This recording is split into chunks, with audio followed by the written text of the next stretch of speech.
இவங்களை பொறுத்த வரைக்கும் கீவலூர் தான் வரீங்க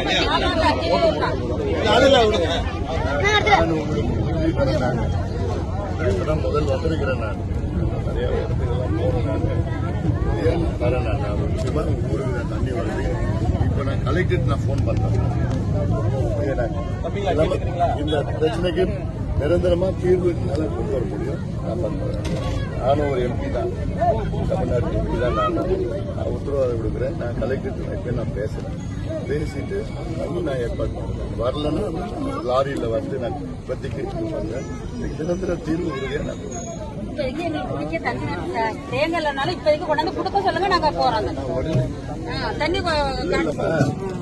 உடனே வர கொடுக்கல.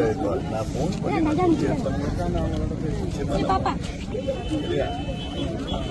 நான் போயிட்டீங்கன்னா அப்ப உங்களுக்கு போறதுக்குள்ள அண்ணன் போன் கால்ல கலெக்டர் கிட்ட பேசுவாங்க, சம்பந்தப்பட்ட அதிகாரிகிட்ட பேசுவாங்க, பேசி இதை பண்ணி தருவாங்கம்மா.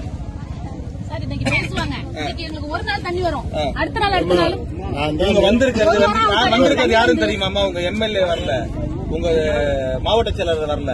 இங்க வந்திருக்கிறது அன்புமணி அண்ணா, ஒரு கட்சியோட தலைவர், எம்பி, நரேந்திர மோடி கூட பேசக்கூடியவர், எடப்பாடி பழனிசாமி கூட பேசக்கூடியவர், ஒரு போன்ல முடிச்சு கொடுக்கக்கூடிய விஷயம். உங்களுக்கு நல்ல நேரம் பிறந்திருக்கு. என்னன்னா, நாங்க போயிட்டு இந்த தலைமுறை பண்ணீங்கன்னா இது எடப்பாடி பழனிசாமி வந்து பண்ணி கொடுத்திருப்பாரு. இல்லன்னா என்ன திமுக திரும்பி ஆட்சிக்கு வந்ததுன்னா இதே மாதிரி 5 வருஷம் நீங்க உட்காந்துருக்க வேண்டியதான். இப்ப நீங்க உங்களுக்கு நல்ல நேரம், ஏன் நல்ல நேரம் சொல்றேன்னா, போற வழியில நீங்க ஸ்ட்ரைக் பண்ணதுனால அண்ணன் இறங்குற மாதிரி ஆயிடுச்சு. என்ன நம்பினீங்கன்னா உங்களுக்கு தண்ணி வரும். ஒரு மணி நேரத்துல தண்ணி வரும். போராட்டமே நாங்க குடி தண்ணிக்கு தானே போராட்டம் பண்றோம். தீர்வு வேணுமா வேணாமா? தீர்வு வேணும் சார்.